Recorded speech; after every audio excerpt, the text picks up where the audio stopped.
Mind the gap.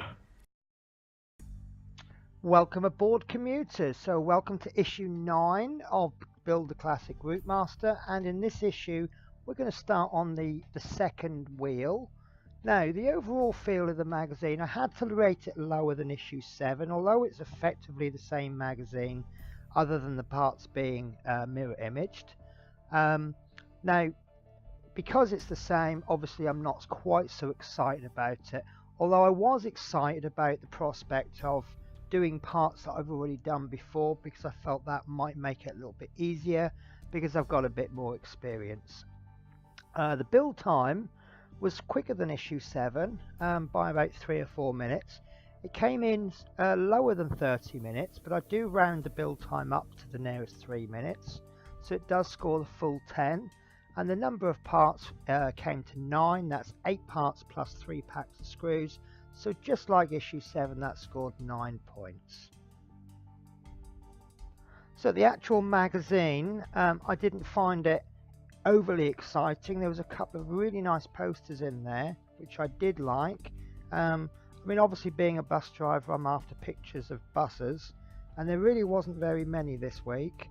But there was a nice article on competition for omnibuses.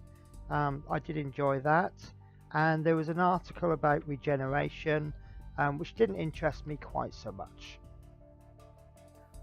So, you know me, I like to organise my parts, I like to check them, make sure they're all correct. And I still don't know what this little piece of paper is. But, you know, I do keep it anyway. So, yeah, I'll just check the parts and then we'll crack on with the build.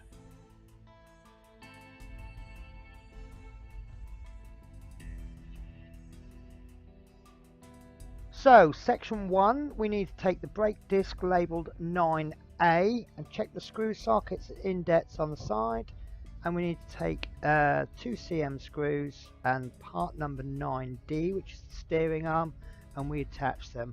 And right off the block, I had a lot of problems here. On the steering block, there was just a bit too much paint in the screw holes, and I had a lot of trouble getting it in, and I actually had to scrape paint out.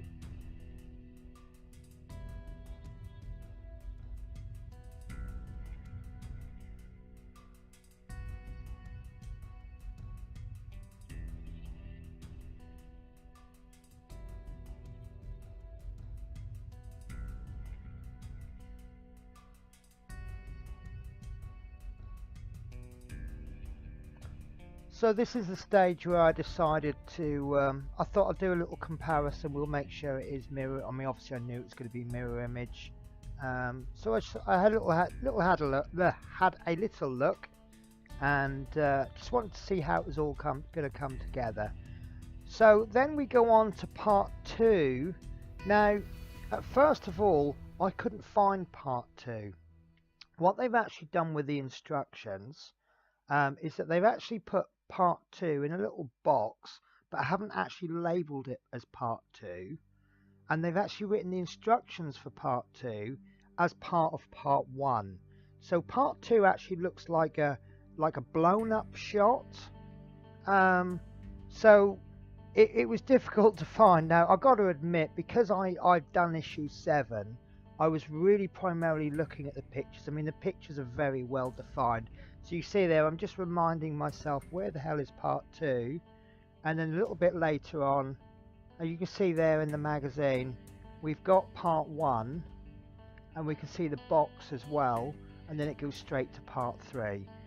So for this reason, I did have to rate the instructions a little bit lower, but eventually I do figure it all out, and then we crack on. Now the problem with this part is the screw wasn't going into the hole properly.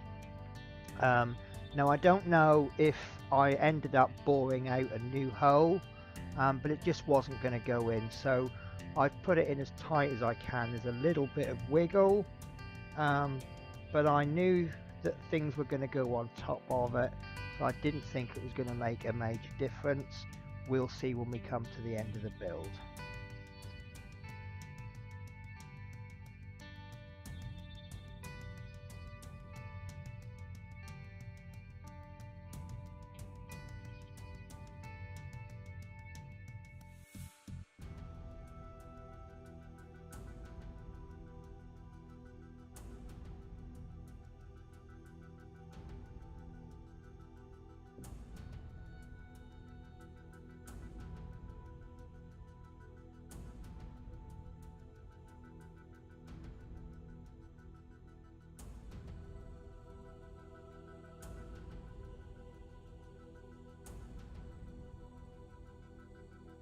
So this is the part where I decided I think that's as far as I can go with that one.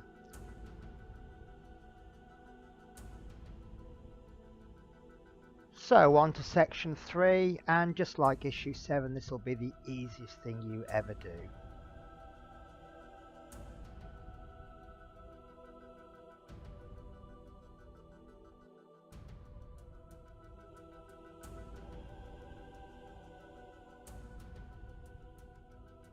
So section 4, and we need to just attach that with 2 cm screws to the disc. Now I do remember from issue 7 I did put the screws in the wrong hole, so I did just take a little extra time just to make sure I had the right holes.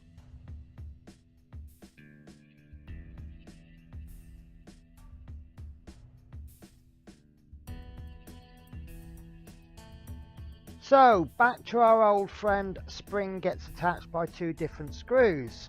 I did have problems with this on part 7, but as I did say, it was me not reading the instructions properly. So you need to take spring 9H, and you need 1 cm screw. As you look at it, that will go onto the right hand side, and on the left you need a DP screw. Other than that, relatively easy.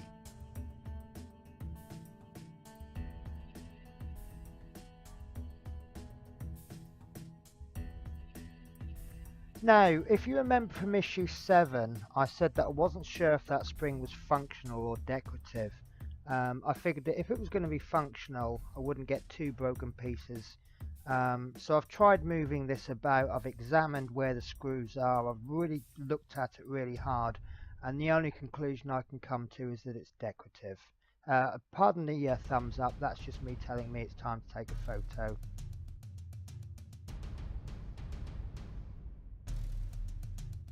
So again, learning from issue 7, part 6, you need to fit 9C, which is a hinge joint, and 9B, which is a lower hinge joint. And I didn't have trouble. I think I attached one the wrong way round in issue 7. So what I actually did this time around was I dry fitted them into the disc to make sure they fitted. Then I popped a screw in and I took one out. Now these did go in awkwardly, and the bottom hinge joint did kind of go in at an angle. I managed to, I'm going to use the word bodge, I kind of managed to screw it in slightly differently, and then when we go on to the next part, that kind of pulled it all together and fixed it.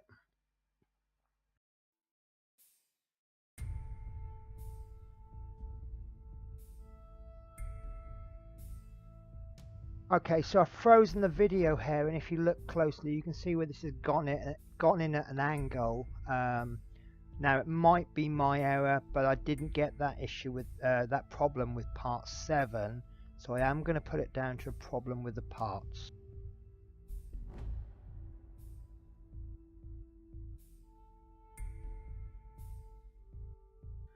So in the final stage, stage 7, is to fix the disc to the hinge joints, and you're using 2 FM screws. Now because they were slightly bent, it was tricky to get in, but once I got it in, I didn't have to force it too much, but just a little bit. But once I got the 2 FM screws in, it was absolutely fine, and I'm happy with this.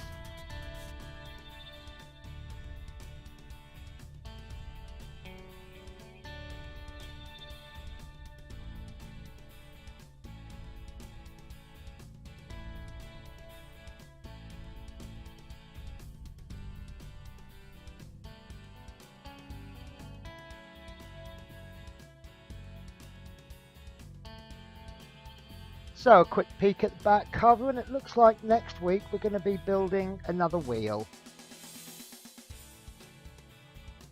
So to recap on the scores that I've given it an 8 for the overall feel, a 10 for the build time, and 9 for the parts. Now there was an error with the instructions, that being at part 2, so that only scored a 9, and I came across 3 problems, which means it only scored a 7. So did actually score a lowly 86%, and that brought the total from 89.5% to an 89.11. Now it is still above the required mark for me. I feel 75 would be a satisfactory build, and I did enjoy this part. It was a nice part. I expected it to be a breeze, because obviously I've got the experience from issue 7, but I found it was just, there was only three small problems, but they quite hampered me, I felt. So yeah, a good build, fairly enjoyable. I'm looking forward to next week, even though that's another duplicate in effect. But yeah, good build.